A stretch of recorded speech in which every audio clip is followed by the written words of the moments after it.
నా పేరు నారాయణ. మాది మల్లిపల్లి చిన్న కుగ్రామము. నేను ఆర్డిటిలోనే చదువుకున్నాను. మనిషికి కావలసిన మౌలిక వసతులు ఏమున్నాయో అవన్నీ చేసింది సార్. ఇన్ని చేసినటువంటి ఆర్డిటి సంస్థ తరలిపోతుంది, మూతపడిపోతుంది అని ప్రజలందరూ ఎక్కడికక్కడ చర్చించుకుంటుంటే అందరూ భయభ్రాంతులకు గురైనారు సార్.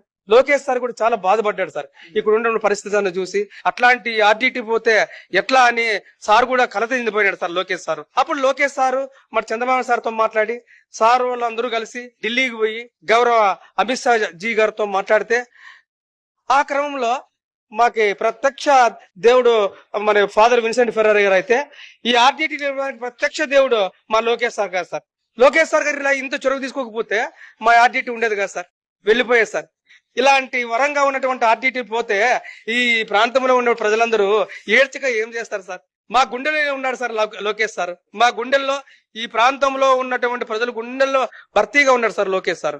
వరమైనటువంటి ఈ ఆర్డిటి పోతుందంటే మేము అంతా బాధపడ్డాము, కన్నీళ్లు పెట్టుకున్నాము, బాధాప్తకు వెళ్తా ఉన్నాము. మరి లోకేష్ సార్ గారికి మేము జన్మ జన్మలుగా రుణపడి ఉంటాము సార్ ఈ ప్రాంత వాసులంతా.